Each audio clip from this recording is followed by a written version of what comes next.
नमस्कार। अंतर्राष्ट्रीय खबरों के हमारे इस खास कार्यक्रम में आपका स्वागत है। मैं हूं चंद्रशेखर जोशी। इस कार्यक्रम में हम आपको इस वक्त की बड़ी अंतर्राष्ट्रीय खबरें बताते हैं, साथ ही दो बड़ी खबरों पर अपने विशेषज्ञ मेहमान के साथ चर्चा भी करते हैं। आज हम हमास द्वारा आंशिक रूप से ट्रंप के शांति प्रस्ताव को स्वीकार करने के बाद की स्थिति और पाकिस्तान के बलूचिस्तान में अमेरिका पाक जुगलबंदी पर चर्चा करेंगे। कार्यक्रम के अंत में कुछ और महत्वपूर्ण अंतर्राष्ट्रीय खबरें आपको बताएंगे, लेकिन आइए सबसे पहले आपको दिखाते हैं इस वक्त की अंतर्राष्ट्रीय हेडलाइंस।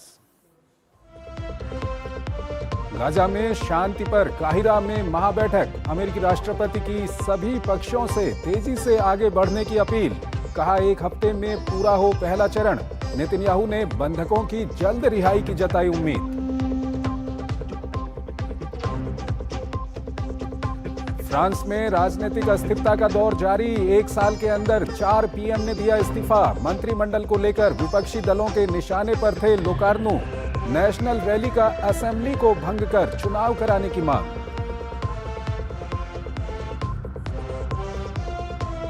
जापान की सत्तारूढ़ पार्टी ने साने ताकाइची को चुना नया नेता। देश की पहली महिला प्रधानमंत्री बनने की संभावना। घोषणा के बाद झूमा जापान का शेयर बाजार। एक दिन में 20 लाख करोड़ से अधिक का फायदा। 2025 के लिए मेडिसिन के नोबेल पुरस्कार का ऐलान। 2 अमेरिकी और 1 जापानी वैज्ञानिक को प्रतिरक्षा प्रणाली में अहम खोज के लिए मिला पुरस्कार। तीनों वैज्ञानिकों की खोज से कैंसर, ऑटो इम्यून रोगों के इलाज में मिलेगी मदद। माउंट एवरेस्ट पर बर्फीले तूफान में फंसे सैकड़ों पर्वतारोही और पर्यटकों को बचाने के लिए अभियान जारी। वहीं चीन में समुद्री तूफान मतमो का कहर। करीब 4 लाख लोगों को पहुंचाया गया सुरक्षित स्थानों पर।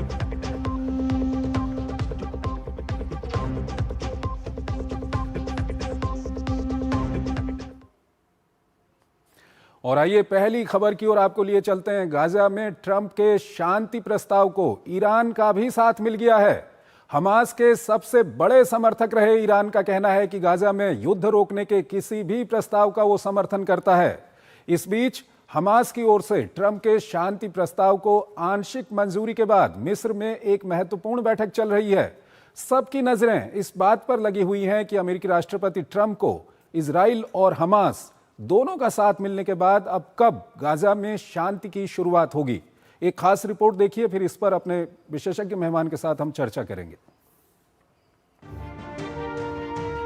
गाजा की धरती बारूद से तप रही है। इस आग को और बढ़ने से रोकने के लिए हाल के दिनों में प्रयास तेज हुए हैं। अमेरिकी राष्ट्रपति डोनाल्ड ट्रंप के 20 सूत्री योजना के कुछ हिस्सों पर हमास की सहमति मिलने के बाद मिस्र की राजधानी काहिरा में इजराइल और हमास की तकनीकी टीमों के बीच अप्रत्यक्ष रूप से बड़ी बैठक हो रही है। इससे पहले डोनाल्ड ट्रंप ने सभी पक्षों से इस दिशा में तेजी से आगे बढ़ने को कहा था ताकि पहला चरण इसी हफ्ते पूरा किया जा सके। उन्होंने चेतावनी देते हुए कहा कि समय की कमी है, वरना भारी रक्तपात होगा। ऐसा कुछ जो कोई नहीं देखना चाहेगा। ट्रंप के प्रस्ताव पर शर्तों के साथ हमास की सहमति के बाद उन्होंने इजराइल से गाजा में बमबारी तुरंत रोकने का आग्रह किया। बाद में ट्रंप ने दावा किया कि वार्ता को आगे बढ़ाने के लिए इजराइल ने अस्थायी तौर पर गाजा पर हमले रोक दिए हैं। हालांकि जमीनी हकीकत इसके विपरीत है। नेतन्याहू की सेना का हमला जारी हो तब से सैकड़ों लोगों के मारे जाने का दावा किया जा रहा है। बमबारी रोकने को लेकर मीडिया में ट्रंप और नेतन्याहू के बीच तीखी बहस की भी खबरें तैर रही हैं।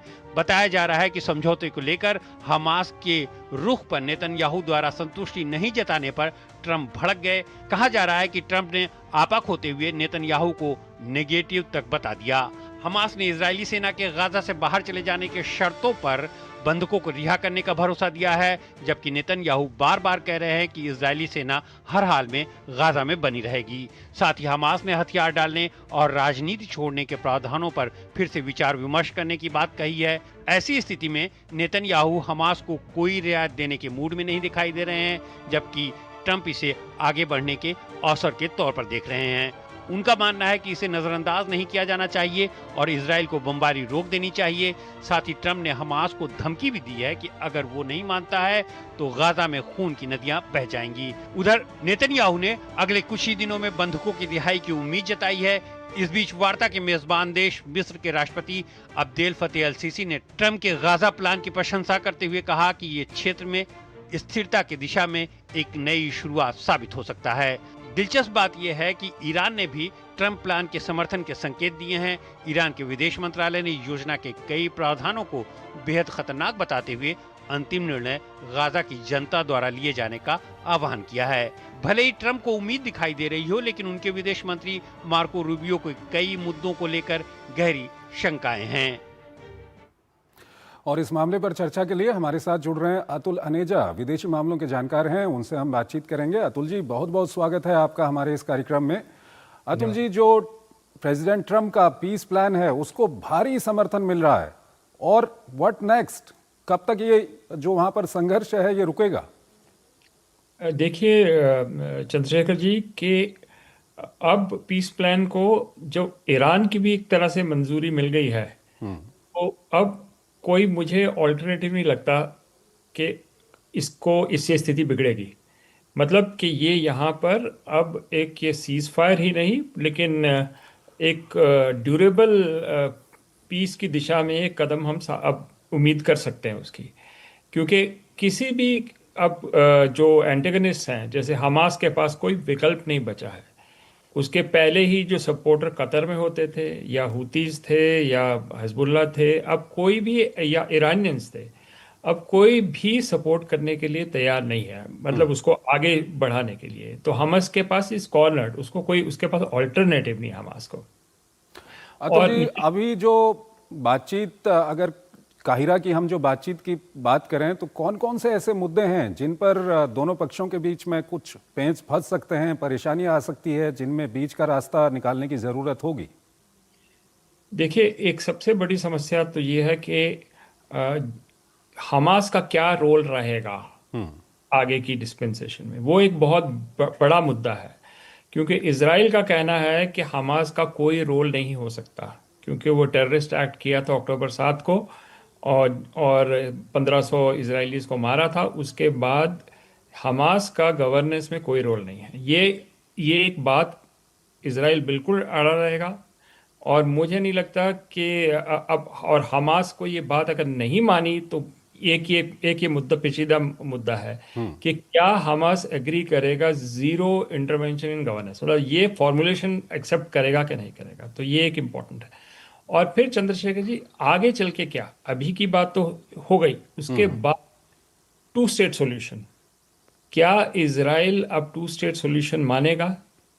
जो एक तरह से two separate states living in peace, Palestinians एक तरफ और इजराइल एक तरफ। उसमें जो बात आती है ईस्ट जेरूसलम को कैपिटल बनाना एक नई पैलेस्टीनियन स्टेट का, वो ये बड़े बड़े पेचीदे मुद्दे हैं आगे जाके। अभी जो हम फ्रेमवर्क में बात कर रहे हैं वो है कि अभी की शांति के लिए वो कायम होने की मुझे पूरी उम्मीद है। लेकिन जैसे हम आगे बढ़ेंगे तो बहुत सारे ऐसे पेचीदे मुद्दे आगे आएंगे। उसका ये मतलब नहीं है कि लड़ाई दोबारा होगी, क्योंकि लड़ाई का अब कोई इक्वेशन में कोई रोल नहीं बन रहा। लेकिन आगे कोई सहमति, आम सहमति बनेगी जिसमें सब हस्ताक्षर करेंगे। वो एक लंबा, एक तरह से डिप्लोमेटिक फेज आएगा, जिसके बाद ही हम ये उम्मीद कर सकते हैं कि कोई ड्यूरेबल पीस होगा। चंद्रशेखर जी, एक छोटी सी बात और कहना चाहूँगा, वो ये है, बहुत इंपॉर्टेंट बात इसमें ये है कि जो होस्टेजेस हैं उनकी रिहाई, ये एक नई स्टेज आ जाएगी। एक बार होस्टेजेस रिलीज होते हैं, उसके बाद जो है इजराइल के ऊपर प्रेशर आएगा। अभी होस्टेजेस भी रिलीज हो गए हैं। अभी यूएन जनरल असेंबली में बहुत से पश्चिमी देश ऐसे थे जो रिकग्निशन देने के लिए तैयार थे, और दी भी पैलेस्टीनियंस को। तो वो एक प्रेशर आएगा। तो एक पर्टिकुलर मुद्दे पे हमें नजर रखनी है, होस्टेजेस के रिलीज और उसके बाद का घटनाक्रम क्या होता है। ठीक है अतुल जी, इजराइल पर प्रेशर तो आएगा, लेकिन इजराइल पर अगर हम घरेलू फ्रंट की बात करें तो जो एक्सट्रीम राइट के लोग हैं जो नेतन्याहू की सरकार में शामिल हैं, उनका कहीं ना कहीं दबाव आजकल दिख रहा है। वो कई तरह की धमकियां भी दे रहे हैं इनको।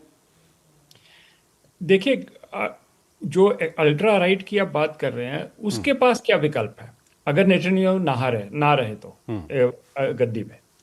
तो तो मुझे नहीं लगता कि धमकियां जरूर हैं, लेकिन कोई वायबल ऑल्टरनेटिव है। आप जो भी कहेंगे, इस पूरे पीस डील में मुझे लगता है, और अगर हॉस्टेजेस भी रिलीज हुए तो बहुत जो नेतन्याहू के लिए जो इंटरनल समर्थन है वो बढ़ेगा।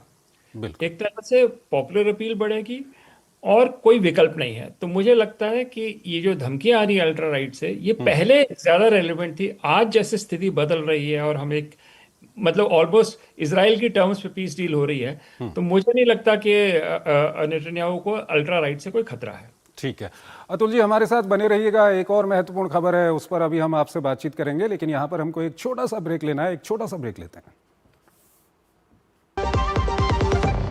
अब आया असली स्वाद। अब आया स्वाद। जब स्वाद के पड़े हो लाले तो MDH का चंकी चाट मसाला डालें। MDH का चंकी चाट मसाला। MDH। तुक्कल जी सबको लाख रुपए की एडवाइस देते हैं। देख भाई अंडा, लाख रुपए की एडवाइस दे रहा हूँ।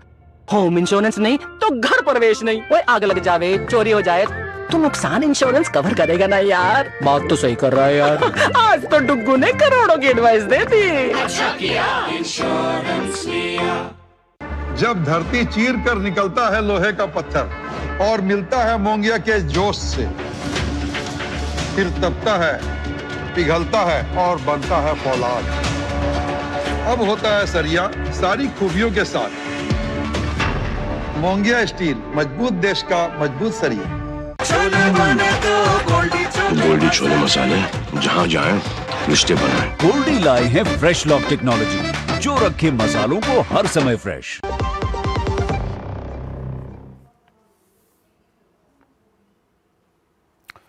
स्वागत है आपका। ब्रेक के बाद अगली खबर की ओर आपको लिए चलते हैं। हाल के दिनों में पाकिस्तान और अमेरिका के बीच बढ़ रही नजदीकी बलूचों को रास नहीं आ रही है। पहले बलूच संगठनों ने बलूचिस्तान में अमेरिका को दुर्लभ खनिजों और अन्य संसाधनों के लिए आमंत्रित करने के पाकिस्तान के कदम का विरोध किया, तो अब बलूचिस्तान में अमेरिकी मदद से एक नया बंदरगाह बनाने की अपुष्ट खबरों को लेकर बलूचों में गुस्सा है। आइए आपको इससे जुड़ी पूरी खबर बताते हैं, फिर इस पर अपने विशेषज्ञ मेहमान के साथ चर्चा करेंगे।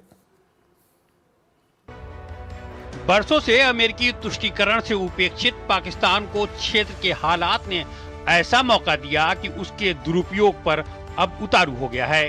कभी वो संसाधनों से मालामाल बलूचिस्तान का अमेरिका के साथ सौदा करने की पेशकश करता है, तो कभी अमेरिकी राष्ट्रपति डोनाल्ड ट्रंप को नोबेल शांति पुरस्कार के लिए नामित कर उनकी हमदर्दी और आर्थिक सहयोग हासिल करने का जुगाड़ करता है। लेकिन अब अमेरिका को बलूचिस्तान में लाकर बिठाने की फिराक में जुट गया है। मीडिया रिपोर्ट्स के मुताबिक पाकिस्तानी सेना प्रमुख के कुछ करीबी सलाहकारों की ओर से बलूचिस्तान के पसनी में एक नया बंदरगाह बनाने का प्रस्ताव दिया है। इसके तहत बंदरगाह को रेल संपर्क के माध्यम से बलूचिस्तान में स्थित तांबे एंटीमनी भंडारों से जोड़ा जाएगा। ये खनिज बैटरियों, अग्निरोधी सामग्रियों और मिसाइल निर्माण में अहम भूमिका निभाते हैं। इस परियोजना की लागत लगभग 1.2 अरब अमेरिकी डॉलर आकी गई है, जिसका फंडिंग मॉडल पाकिस्तान और अमेरिका की संयुक्त पहल होगी। हालांकि रिपोर्ट में ये भी कहा गया है कि ये योजना आधिकारिक सरकारी नीति का हिस्सा नहीं है, बल्कि सैन्य हलकों द्वारा अमेरिकी अधिकारियों के साथ निजी या अनौपचारिक चर्चाओं में प्रस्तुत की गई थी। अदन की खाड़ी में स्थित तटीय शहर पसनी ग्वादर से लगभग 70 मील और ईरान से 100 मील की दूरी पर स्थित है, जबकि भारत द्वारा विकसित किए जा रहे चाबहार बंदरगाह से करीब 300 किलोमीटर की दूरी पर स्थित है। ऐसे में इस भू राजनीतिक स्थिति के कारण पसनी बंदरगाह की परियोजना का असर चीन और ईरान सहित पूरे क्षेत्र पर गहरा प्रभाव डाल सकती है। पाकिस्तान के इस चाल से चीन की बेल्ट एंड रोड इनिशिएटिव के तहत ग्वादर बंदरगाह की भूमिका भी महत्वपूर्ण है। चीन ग्वादर के फंडिंग और संचालन में सक्रिय है और इसका पसनी बंदरगाह की योजना के साथ निकटता एक जटिल राजनीतिक समीकरण को जन्म देती है। पाकिस्तान के इस प्रस्ताव का मकसद अमेरिका को इस क्षेत्र में एक रणनीतिक कदम आगे बढ़ाने का मौका देना है। बंदरगाह के जरिए अमेरिका को अरब सागर और सेंट्रल एशिया के संवेदनशील क्षेत्रों में प्रभाव बढ़ाने का अवसर मिल सकता है। हालांकि पाकिस्तान के सरकारी चैनल की ओर से कहा गया है कि इस पर कोई औपचारिक चर्चा नहीं हुई है और इस विचार पर कोई भी चर्चा पूरी तरह से खोजपूर्ण थी, लेकिन बलूचिस्तान में इसे लेकर काफी रोष दिखाई दे रहा है। बलूच एकजहती कमेटी ने इस पर कड़ा विरोध दर्ज कराते हुए इसे बलूचों की भावनाओं के खिलाफ बताया है। कमेटी का कहना है कि बलूच इस सरजमीन के असली मालिक हैं और इससे जुड़ा कोई भी प्रस्तावित सौदा उन्हें अस्वीकार है। अतुल अनेजा हमारे साथ जुड़े हुए हैं, विदेशी मामलों के जानकार हैं, उनसे हम बातचीत करेंगे। अतुल जी, अगर इस खबर की हम बात करें जो मीडिया में आ रही है, सबसे पहले तो इसको लेकर के क्या कुछ कहेंगे आप, पसनी बंदरगाह को लेकर के? देखिए, पसनी बंदरगाह में एक तरह से एक कमर्शियल शिपिंग का एक तरह से वो पोर्ट बनाने की बात हो रही है इस खबर के अनुसार। और बात हो रही है कि बलूचिस्तान में जो इतने रिसोर्सेज हैं, हर तरह के रिसोर्सेज बलूचिस्तान में हैं, रेयर अर्थ्स भी है, ऑयल भी है, तो एक तरह से ये अमेरिका की मूव होगी कि इन रिसोर्सेज को वाया पसनी इसको निकाला जाए। उसके सामरिक भी बहुत इंपॉर्टेंट इम्प्लीकेशंस हैं। एक, ये सीधी सीधी चुनौती चीन को जाती है, चीन के ऊपर। चीन ग्वादर में है और अमेरिकन घुस गए हैं बलूचिस्तान में, तो बेल्ट एंड रोड इनिशिएटिव, खास करके चाइना पाकिस्तान इकोनॉमिक कॉरिडोर के ऊपर एक तरह एक खतरा मंडरा रहा है, क्योंकि अब चाइना की मोनोपोली नहीं रहेगी बलूचिस कॉरिडोर्स के लिए। अमेरिका एक विकल्प लेके आ रहा है। और तीसरा इसका पहलू है, चीन और पाकिस्तान के रिश्तों में मुझे लगता है कि ऐसी मूव से बहुत बड़ी दरार पड़ेगी और खटास पैदा होगी, क्योंकि अमेरिका अगर इस चाइना पाकिस्तान इकोनॉमिक कॉरिडोर का ऑल्टरनेटिव बन के आ रहा है तो उसकी महत्वता बहुत और कम होती है। दूसरी बात यह है, और ग्वादर जो पोर्ट है उसके ऊपर असर पड़ता है। दो और देश हैं जो, बल्कि तीन देश इसमें बहुत गहरे रूप से उनके ऊपर असर पड़ता है। एक, भारत। हम नहीं चाहेंगे कि वहाँ पर अमेरिका की इतनी तादाद में एक नया पोर्ट बने, क्योंकि उस जो ईरान और अमेरिका के रिश्ते हैं, एक पसनी के आने से उसका असर चाबहार पे भी पड़ सकता है। मुझे नहीं लगता कि ये भारत के लिए भी बहुत अच्छी बात है, क्योंकि दूसरी बात यह है कि इसका एक पीछे पॉलिटिकल मैसेज क्या है। पॉलिटिकल मैसेज है कि अमेरिका और पाकिस्तान के रिश्ते और घनिष्ठ बन रहे हैं, जो भारत के हित में नहीं है। अगर हम तीसरी कंट्री जो इफेक्ट होगी, क्योंकि सेंट्रल एशिया की आपने बात की है, वो रूस भी इफेक्ट होगा, क्योंकि वो उसका बैकयार्ड आता है। अब बात आती है कि इस स्थिति में क्या विकल्प हो सकता है स्ट्रेटेजिक सेंस में। तियानजिन में हमने देखा कि रूस, भारत और चाइना के लीडर्स मिले, तीनों, prime minister Modi, Xi Jinping और प्रेसिडेंट पुतिन। क्या इस बात को हमें कुछ और आगे बढ़ाने की जरूरत है? ये जो स्थिति पैदा हो रही है, क्या एक बलूचिस्तान में ऑल्टरनेटिव हो सकता है? क्योंकि बलूच की जो मंशा है वो भी इसके खिलाफ है कि हम आपस में कुछ बातचीत करें, क्योंकि ये जो सिचुएशन बन रही है कि पाकिस्तान की कंसोलिडेशन एक तरह से हो रही है, वो हमारे ये तीनों कंट्रीज के लिए अच्छा नहीं है। अतुल जी, यहाँ पर सवाल ये भी आता है कि जो बलूच हैं, कहीं ना कहीं पहले वो पाकिस्तान और चीन के संबंधों के कारण वहाँ पर जो काम चल रहा था उसको लेकर के वो नाराज थे। अब जो खबरें आ रही हैं, जो बलूच संगठन है वो पाकिस्तान अमेरिका के बीच में जो नज़दीकी बढ़ रही है इसको लेकर के नाराज हैं। तो पाकिस्तान बलूचों को कुछ ज़्यादा ही नाराज कर रहा है, इसकी क्या कुछ परिणति होगी? क्योंकि अगर हम देखें तो बलोच जिस तरह से भावना है वो पहले से ही है कि रिसोर्स नेशनलिज्म पे जाती है कि भाई हमारी ज़मीन हमारी है, कोई तीसरे देश हमारा जो धन है, एक तरह से मिनरल्स का धन है, वो कोई लूट के नहीं ले जा सकता। तो ये भावना और बढ़ी है रिसोर्स नेशनलिज्म की बलूचों के बीच में। मुझे लगता है कि एक डोमेस्टिक ऑपोजिशन जो है वो अमेरिका के खिलाफ भी जाएगी और पाकिस्तान के खिलाफ भी जाएगी, लेकिन इसमें एक समस्या ये है कि बलूच को जमीनी तौर पे कौन सपोर्ट कर सकता है, क्योंकि एक्सटर्नल पावर्स अगर इतनी पावरफुल हैं, पाकिस्तान भी है और उसमें अमेरिका भी है, तो काउंटर कौन देगा?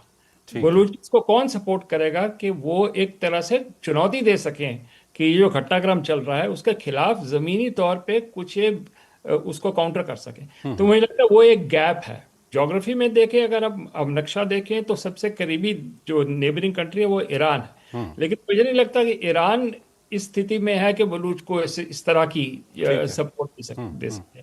तो ये अतुल जी, अंतिम सवाल थोड़ा सा संक्षेप में बताइएगा अतुल जी, कि ये इतिहास में रहा है, पाकिस्तान ने बहुत अमेरिका के नज़दीक जाने की, अमेरिका से अच्छे संबंध बनाने की कोशिश की है, लेकिन ये लंबा चल नहीं पाया है। इस बार भी ये काफी खबरों में है। इसका भविष्य क्या होगा इन दोनों देशों के संबंधों का?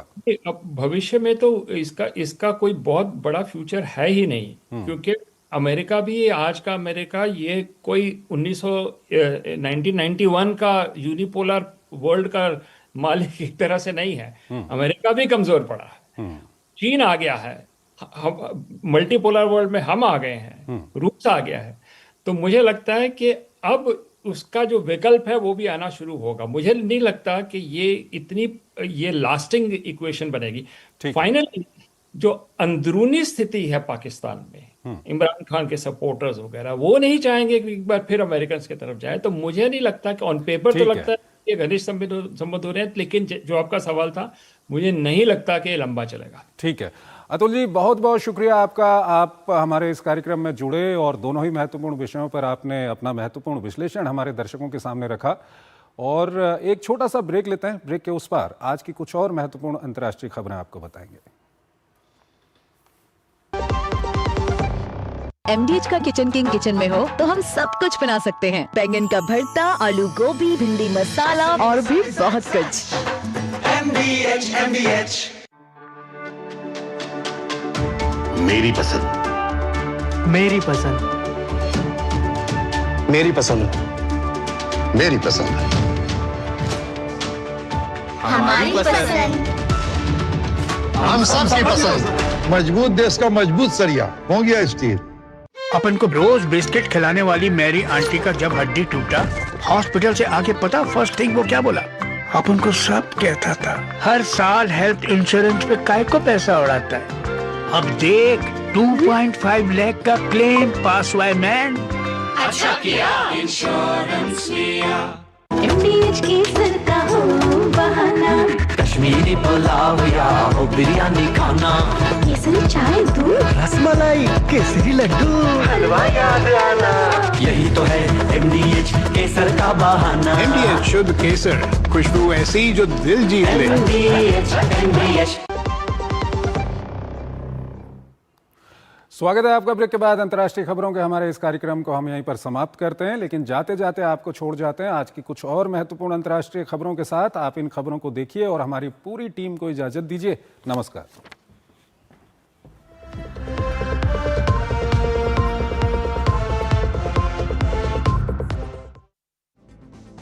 फ्रांस में राजनीतिक अस्थिरता खत्म होने का नाम नहीं ले रही है। पिछले महीने प्रधानमंत्री बने सेबेस्टियन लेकार्नू ने भी अपने पद से इस्तीफा दे दिया है। फ्रांस के राष्ट्रपति इमैनुअल मैक्रों ने उनका त्यागपत्र स्वीकार कर लिया है। रविवार को उन्होंने अपने मंत्रिमंडल की घोषणा की थी, जिसकी काफी आलोचना हो रही थी। साथ ही वामपंथी और दक्षिणपंथी सरकार गिराने की धमकी दे रहे थे। वो एक साल में चौथे प्रधानमंत्री हैं जिन्हें अपना पद छोड़ना पड़ा है। जापान को जल्द ही पहली महिला प्रधानमंत्री मिलने वाली है। साने ताकाइची को सत्तासीन कंजर्वेटिव पार्टी का अध्यक्ष चुन लिया गया है। उन्होंने अपने प्रतिद्वंद्वी शिंजिरो कोइजुमी को हराया। कंजर्वेटिव पार्टी का अध्यक्ष ही प्रधानमंत्री बनता है और वो 15 अक्टूबर तक प्रधानमंत्री का पद संभाल लेंगी। इस कारण जापान के शेयर बाजार में भी भारी बढ़त देखी गई है। बर्फीले तूफान के कारण माउंट एवरेस्ट के तिब्बती हिस्से में फंसे सैकड़ों पर्वतारोही और पर्यटकों को बचाने के लिए रेस्क्यू ऑपरेशन जारी है। स्थानीय मीडिया ने बताया कि कुछ पर्यटकों को पहले ही बचा लिया गया है। वहीं चीन में समुद्री तूफान टाइफून मत्मो ने लैंडफॉल से पहले ही विकराल रूप ले लिया है। दक्षिणी प्रांत ग्वांगडोंग और हेनान से करीब 3,47,000 लोगों को सुरक्षित जगहों पर शिफ्ट करना पड़ा है। रूस ने यूक्रेन पर पिछली रात बड़ा हमला किया। इसमें 500 ड्रोन और 50 मिसाइलें दागी गईं। यूक्रेन ने इसमें 5 लोगों के मारे जाने का दावा किया है। वहीं रूस ने बताया कि यूक्रेन ने इसी रात रूस पर 251 ड्रोन दागे, जिन्हें गिरा दिया गया। एक व्यक्ति के घायल होने की जानकारी भी दी गई है।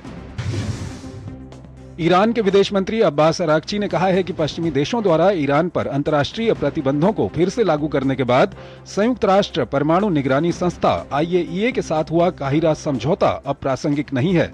पिछले महीने हुए इस समझौते के तहत दोनों में सहयोग की सहमति बनी थी। चीन के बढ़ते खतरे को देखते हुए ऑस्ट्रेलिया के प्रधानमंत्री एंथनी अल्बनीज और पापुआ न्यू गिनी के प्रधानमंत्री जेम्स मारापे ने कैनबरा में एक पारस्परिक रक्षा संधि पर हस्ताक्षर किए हैं। इस संधि के अनुसार एक देश पर बाहरी हमला दोनों देशों पर हमला माना जाएगा। अमेरिकी वैज्ञानिकों मैरी ब्रून को, फ्रेड राम्सडेल और जापानी वैज्ञानिक शिमोन साकागुची को प्रतिरक्षा प्रणाली से संबंधित उनकी खोजों के लिए मेडिसिन में 2025 का नोबेल पुरस्कार देने की घोषणा की गई है।